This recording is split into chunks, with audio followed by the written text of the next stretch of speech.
Transport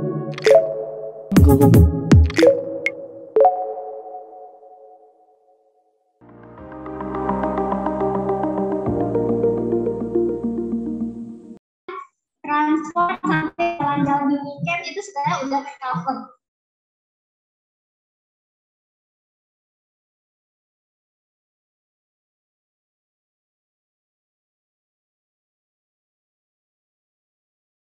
Mau cari beasiswa yang full, berarti teman-teman bisa apply ke beasiswa pemerintah. Oh begitu. Oke teman-teman, apakah ada ya? Aku boleh tampilin slide terakhir? Boleh. Kalau misalnya nggak ada pertanyaan, tadi ada slide terakhir, Pak. Boleh di next.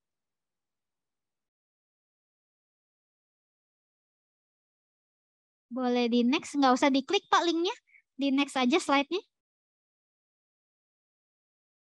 Nah, jadi sambil menunggu slide terakhir, ini yang tadi mungkin udah sempat foto-foto, udah sempat instastory, ini aku mau nunjukin last slide-nya adalah my personal contact sama akun Instagram yang tadi harus di-tag ya. Namanya Sahabat Yusif. Di bawah Pak, sebelah kiri untuk PPT-nya.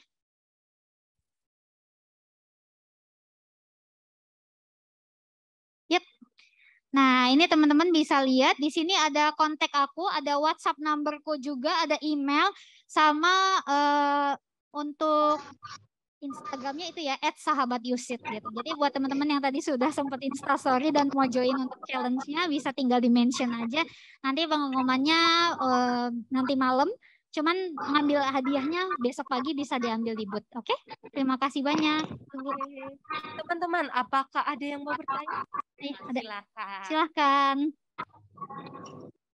Halo. Nama aku Kelvin. Kelvin. Kan tadi ini bilang kalau sudah lulus buat kasih berkas dokumennya dan lain sebagainya itu tinggal submit personal statement. Kalau sudah submit itu pasti dapat beasiswa 20%-nya atau masih belum pasti? Sudah pasti. Oh, sudah pasti. Nah, jadi teman-teman, ya terima kasih Kelvin pertanyaannya. Tadi pertanyaannya 20%-nya sudah pasti atau belum? Jadi 20%-nya sudah dipastikan sebelum teman-teman dan sebelum teman-teman bayar. Ya. Jadi teman-teman bisa bandingin harganya nih yang aku dapat harga normal atau harga yang udah dipotong 20%. Kayak gitu. Jadi dari awal teman-teman sudah bisa secure 20%-nya apakah berlaku sampai lulus itu bisa kelihatan di offer letter-nya atau di surat penerimanya juga kelihatan gitu ya. Thank you. Ini ada pertanyaan nih. Iya, yang online ya. Yang online ada pertanyaan. Orang tua. Iya. Orang tua Nani, orang tua anak Loyola di sini. Yes. Selamat siang. Mau bertanya untuk rekrutmen nilai SAT, apakah ada minimal untuk masing-masing nilai matematika dan bahasa Inggrisnya? Terima kasih. Oke, terima kasih pertanyaannya. Jawabannya nggak ada. Jadi kita melihat nilai totalnya aja. Total dari 2 section tersebut. Jadi kalau SAT nilai paling tinggi itu 1.600, itu terdiri dari 800 untuk section bahasa Inggris, 800 untuk section matematika. Jadi masing-masing jurusan itu punya cut off yang beda-beda, itu kita lihat nilai totalnya aja. Thank you. Terima kasih Kak. Oke, ada lagi kah teman-teman yang mau bertanya? Ada? Kalau saya bertanya lagi boleh nggak Kak? Boleh kalau masih ada waktu Ibu. Gini Kak, ini udah siap-siap nih, semuanya sudah beres, tapi untuk keberangkatan ke sana itu padahal nggak punya family di sana, kira-kira bagaimana ya Kak? Oke, jadi buat teman-teman yang nggak punya family di sana, umumnya sebelum kita intake, jadi misalnya bulan Agustus gitu ya, kita mulai kuliah, biasanya bulan Juni itu, semua yang sudah diterima di University of Sydney, itu kita undang untuk ikut yang namanya pre-departure briefing, ya, persiapan keberangkatan. Jadi kita kumpulin semua anak se-Indonesia ya dari berbagai kota. Jadi teman-teman bisa ketemu sama teman-temannya juga dulu. Atau misalnya teman-teman yang sesama Semarang gitu bisa ketemuan dulu. Jadi kalian bisa udah tahu nih nanti untuk keberangkatan saya perlu bawa apa aja dokumennya. Terus saya nanti kira-kira bisa tinggal sama siapa ya. Misalnya teman-teman mau sewa apartemen bareng sama teman yang satu jurusan gitu ya. itu teman-teman udah dipertemukan di pre-departure briefing gitu. Jadi kita setiap tahun pasti ada 2 kali pre-departure briefing ya.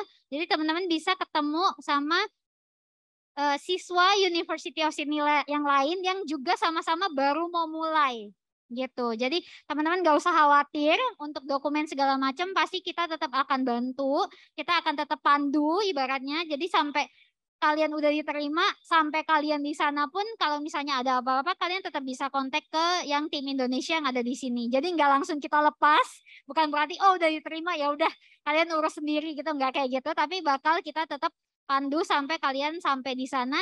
Dan bahkan ketika sampai di sana kalau memang kalian nggak punya kerabat atau siapa-siapa, itu ada airport shuttle service yang gratis ya. Jadi kita akan jemput di airport dan kita drop di tempat akomodasi kalian gitu. Jadi semuanya sudah tercover. Terima kasih Bu. Oke, terima kasih. Apakah ada yang mau bertanya lagi teman-teman? Bertanya lagi. Ada? Ya, Oke. silahkan. Perkenalkan, nama saya Matthew. Saya ingin bertanya untuk yang foundation itu dilakukannya di Indonesia atau di Australia ya? Sama 4 atau 10 bulan itu. Oke, terima kasih Matthew. Pertanyaannya buat yang belum dengar, foundationnya itu dilakukannya di mana? Di Indonesia apa di Australia? Nah ini pertanyaan bagus. Jadi kalau teman-teman ambil foundationnya itu dilakukannya di Sydney, ya tapi bukan di universitasnya langsung. Tapi teman-teman foundationnya dilakukan di partner kita namanya Taylor's College. Jadi teman-teman belajar di situ dulu selama 4 bulan atau 10 bulan. Baru bisa setelah lulus, setelah pass the program ya, baru bisa ke University of Sydney-nya. Kayak gitu ya. Jadi dilakukan di Sydney, bukan di Indonesia. Jadi tambahan 1 semesternya itu ya tambahan hidup, biaya hidup juga untuk 1 semester ya. Terima kasih. Terima kasih Kak. Bagaimana Matthew? Oke, terjawab. Oke, ya. ada lagi Kak teman-teman yang mau bertanya? Kalau nggak ada kita cukupkan loh. Ya. Jangan nyesal loh ya. Oh, mau bertanya lagi boleh banget. Kita ada waktu berapa menit lagi? Pas setengah jam nanti mungkin kalau nggak ada aku play video dulu. Ya, saya ingin bertanya kalau misalnya itu yang 3 tahun itu sudah termasuk libur atau sebagainya gitu, libur musim dingin palingan. Yang apanya? Yang 3 tahun itu kan sampai lulus itu sudah termasuk libur musim dingin atau musim libur apa gitu? Betul. Nah, jadi 3 tahun itu sudah termaksud liburnya atau belum? Iya, sudah termaksud ya. Jadi kalau di University of Sydney, liburnya itu libur musim dinginnya itu Juni-Juli, teman-teman. Jadi karena Australia itu di bawah garis khatulistiwa, musimnya itu Desember itu justru musim panas. Jadi kita nggak ada White Christmas ya, teman-teman ya. Kita adanya Summer Christmas. Oke? Jadi Christmasnya tetap panas, soalnya lagi summer tuh pada saat itu.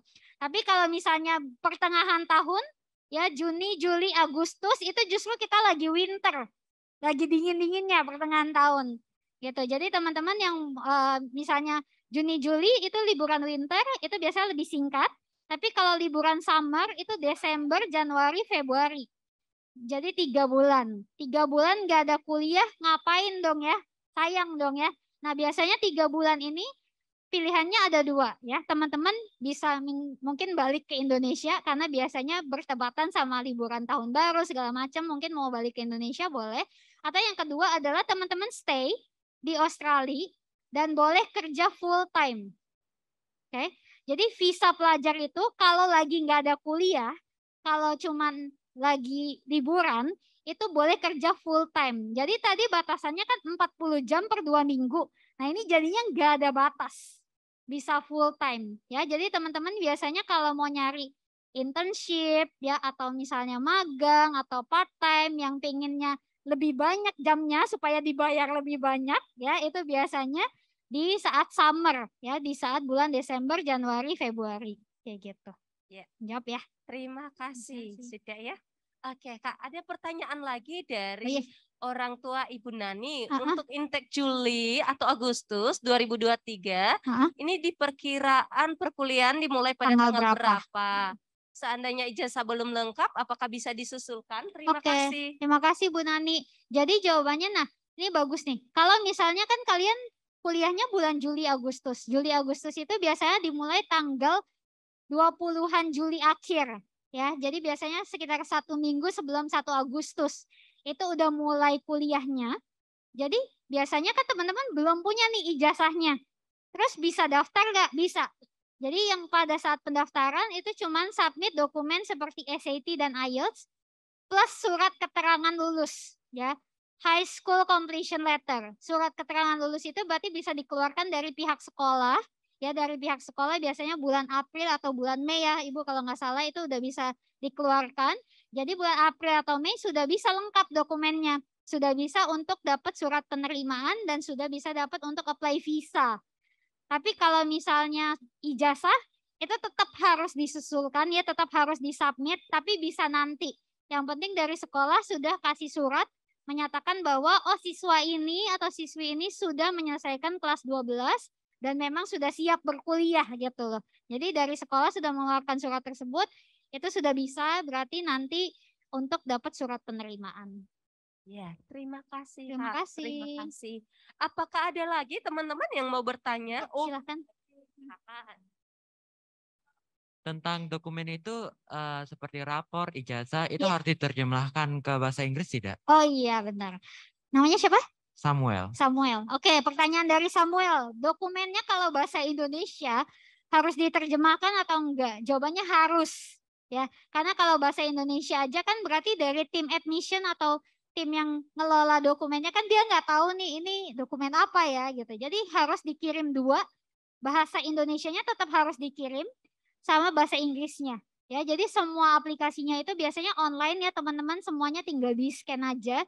Jadi untuk diterjemahkan juga teman-teman bukan terjemahkan sendiri, tapi harus diterjemahkan oleh penerjemah tersumpah. Ya, sworn translator. Itu teman-teman biasanya kalau teman-teman daftar menggunakan agen ya itu biasanya dari agennya juga ada sworn translator-nya sendiri, udah ada listnya gitu. Tapi kalau misalnya nggak ada, teman-teman bisa lihat di website embassy ya, itu semua ada sworn translator ya di Australian Embassy. Teman-teman bisa tinggal pilih aja mau sworn translator yang mana kayak gitu. Jadi nanti teman-teman tinggal translate dokumennya, baik itu raport atau misalnya nanti teman-teman misalnya mau submit akta lahir atau segala macam, itu nanti kalau ada bahasa Indonesianya bisa ditranslate dengan sworn translator. Terima kasih. Oke, terjawab. Oke. Ada lagi teman-teman yang mau bertanya? Mumpung masih belum ditutup nih sesi. Ya, silakan. Oke, makasih. Aku Fani, aku mau tanya ya tentang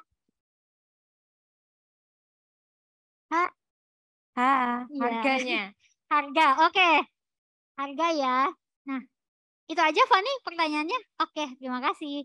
Jadi kalau harganya itu nanti teman-teman kalau misalnya mau lihat setiap jurusannya yang tadi di International Guide yang teman-teman udah barcode-nya di-scan atau misalnya teman-teman mau ke booth, itu di situ ada list harganya, tapi aku kasih rata-ratanya aja ya. Rata-ratanya kalau University of Sydney itu sekitar 400 sampai 500 jutaan per tahun. Itu harga normal, belum termaksud potongan 20%. Jadi kalau misalnya bayangin 400 juta dipotong 20%, berarti sekitar 300 jutaannya 1 tahun. Kayak gitu.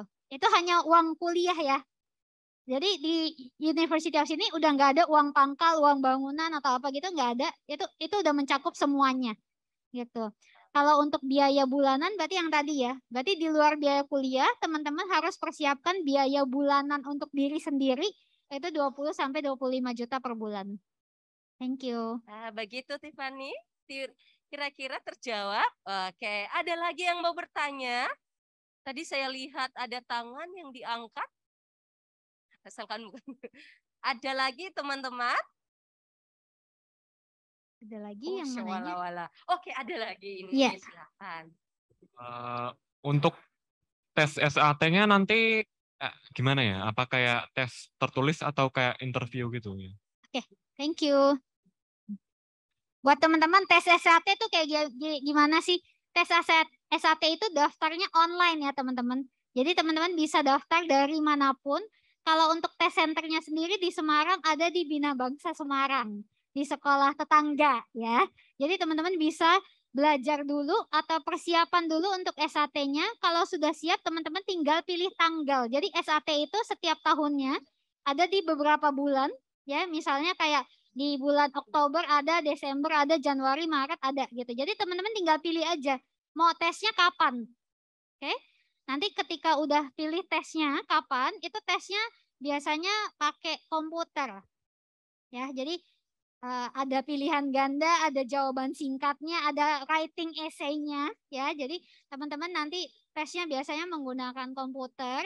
Jadi itu tesnya tes bahasa Inggris sama tes matematika gitu. Jadi dua elemen itu. Biasanya matematika Indonesia itu sebenarnya udah matematik yang paling sulit nih. Sebenarnya udah level matematika kita tuh udah advance banget sebenarnya. Cuman biasanya kendalanya di bahasa. Ya, istilah matematikanya beda nih. Istilah jajar genjang di matematika Indonesia sama jajar genjang di bahasa Inggris apa nih bedanya, biasanya kayak gitu. Jadi biasanya makanya kita encourage untuk ambil dulu IELTS-nya supaya bahasa Inggrisnya bagus, baru abis itu persiapan SAT supaya nanti tinggal elemen matematikanya aja yang dipersiapkan gitu ya. Thank you. Oke, terima kasih teman-teman. Ada lagi yang mau bertanya? Oh, ada lagi, Kak. Ya, silakan. Tadi ada lagi kah teman-teman? Sudah? Sudah? Apakah sambil sudah menunggu, puas? Sambil menunggu aku boleh putar video dulu kalau gitu ya. Boleh Kak, silakan. Jadi ini video campus tour-nya University of Sydney. Jadi buat teman-teman yang belum sempat ke sana, ini campus tour-nya. Tapi kalau nanti suatu hari teman-teman ada kesempatan ke sana, nanti bisa kita jadwalkan kampus tour supaya teman-teman bisa ke faculty yang spesifik gitu ya, bisa dilihat di sini.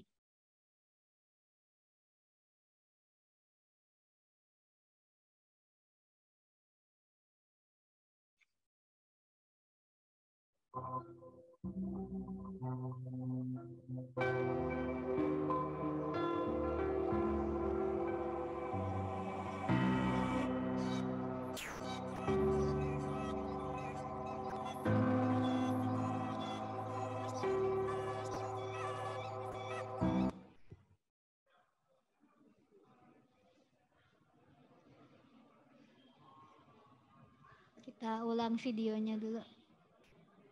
Oke, sip.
Ini kita ada satu video lagi teman-teman. Untuk kampus tour yang lebih lengkapnya di YouTube, Pak. Boleh ketik kampus tour.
Selama gap year ini, aku banyak menggunakan Grammarly untuk menulis personal statement yang nanti akan aku gunakan.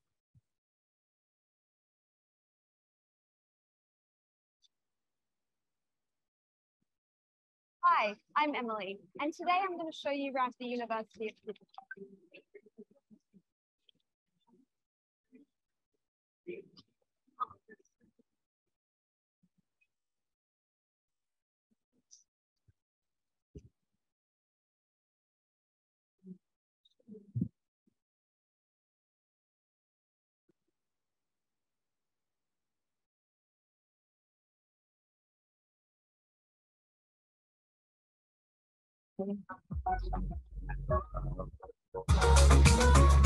There's a lot of history here at the uni, and you can't help but feel part of something bigger when you step on campus.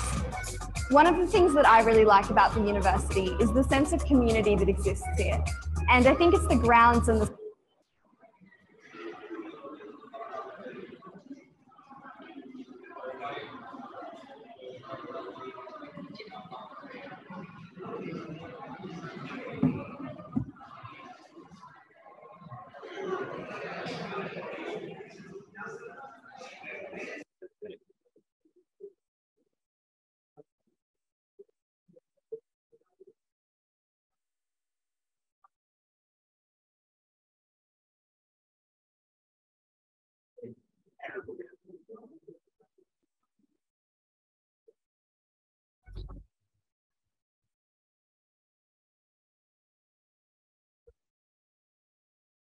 There's a lot of history here at the uni, and you can't help but feel part of something bigger when you step on campus. One of the things that I really like about the university is the sense of community that exists here. And I think it's the grounds and the space that really allows that. Students used to play tennis in the middle of the quad right here. Today, this space and the surrounding lawns are a place for teaching, events, lots of great photo opportunities, and of course, hanging out with friends.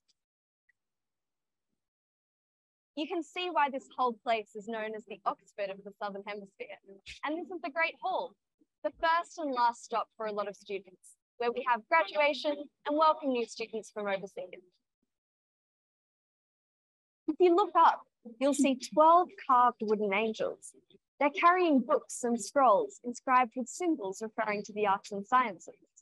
There's a lot more history here, like this. This is the Anderson Stewart building, formerly known as the Old Medical School. This building is home to the university's first human dissection. Since then, our network of clinical schools has grown to include 10 major metropolitan and rural teaching hospitals. And it's not just health and medicine with campuses all around. About 70 kilometres that way, you'll find our Camden Farms. Aside from agriculture and vet students getting hands-on with plants, crops and animals, you'll see plenty of wildlife with regular visits from the locals. The uni has 18 farms in New South Wales, spanning over 12,000 hectares. The university's Westmead campus will open its new education and clinical facilities in 2021. In all these places, health students will get to be in real-life clinical settings from their first year. And then there's this. This is the Susan Wakefield building. It brings together all the health disciplines under the one roof. Inside, there are brand new simulation facilities, a multi-service clinic, and a rehabilitation gym, as well as teaching, research, and support spaces. Speaking of gym spaces, there's no end of sports facilities at the uni. There's the Sports and Aquatic Centre, an indoor climbing centre, tennis courts and squash courts. Any type of sport goes on here, including, of course, Quidditch. The university's facilities are one of the best things about studying here, especially places like this, the Abercrombie Building, one of my favourite study spots and home to our business school. The views of Sydney at the top are also pretty cool. I find my experience at the university very engaging and rewarding. I get to meet people from all over the world and make friends with them. For myself, learning on campus really motivates me to find the areas I'm truly passionate about.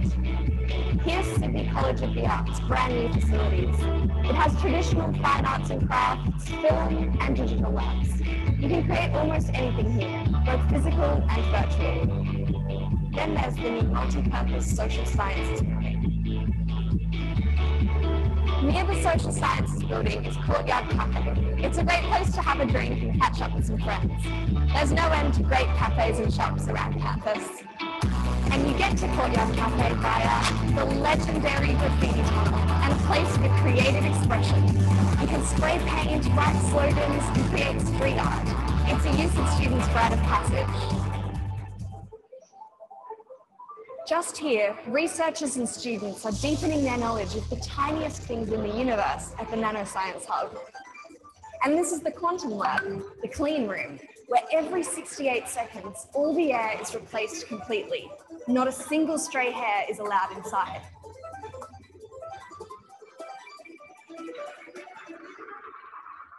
This is Fisher Library. With around 5.2 million items, the University of Sydney has the largest academic library in the Southern Hemisphere. The library has an incredible range of rare books sitting down here, and always got to check it out. Some of them are over 500 years old. And then there's the facilities for our law students. How's this for a study spot? Or the moot courtroom to prepare for the real deal. But you're probably not coming to uni just to see the books, but to actually do things, make things, experiment. The university has heaps of facilities, workshops, and labs for any discipline. Just inside here is one of Australia's best equipped fabrication and prototyping labs.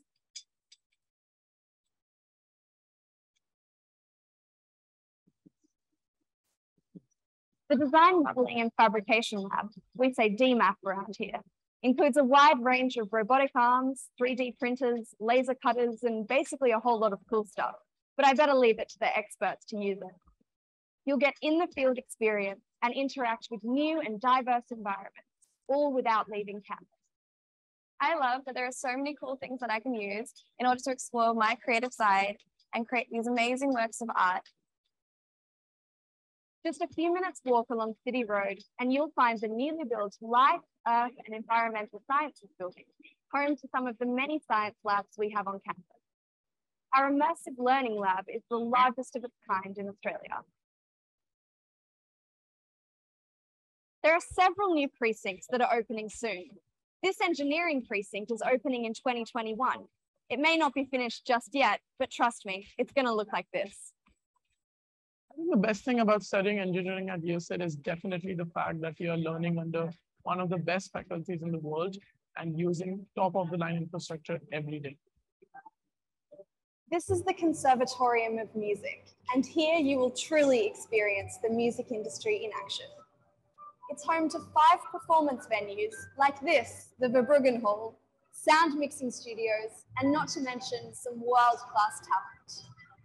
And it's also located right next to the Sydney Botanical Gardens and Sydney Opera House. Pretty incredible. One of my favorite things about living and studying in Sydney is being able to be so close to the city, but also a bus ride away from the beach. If you want to break from your studies, you can always go to the beach with your friends and have a chill time. That's what's great about the main campus. It's only a 10-minute bus ride from the centre of Sydney. It's only a 20-minute walk from Central Station to the university as well. So you're pretty much at the centre of everything here. I like to mix it up. Sometimes I get the bus and the train. Sometimes I get the ferry if it's a nice day, or I drive. You want to make sure your time at uni is one to remember, and that can start with where you live. There are 2 main kinds of accommodation on the Camperdown Darlington campus. University residences like this one, the Queen Mary Building, or residential colleges. Rich in history and tradition, every college offers a living experience that will let you study and enjoy a busy social calendar. They offer 3 catered meals a day, laundry services, and a strong support network. I think living on campus has really helped me grow as an individual and have a community, a home away from home. So I'm really grateful for the convenience, the community, and the confidence I have in the staff to help me to my journey. And your university experience won't be anything without all the incredible opportunities to make friends. There are so many clubs and societies that you can get involved with on campus. I personally, as a media student, have loved getting involved with things like reporting for the student newspaper on Histoire, doing student radio at Surge, and getting involved with the Media and Communications Society. That just scratches the surface of why the University of Sydney is such a great place to pursue your studies and follow your interests. I hope we'll see you on campus soon.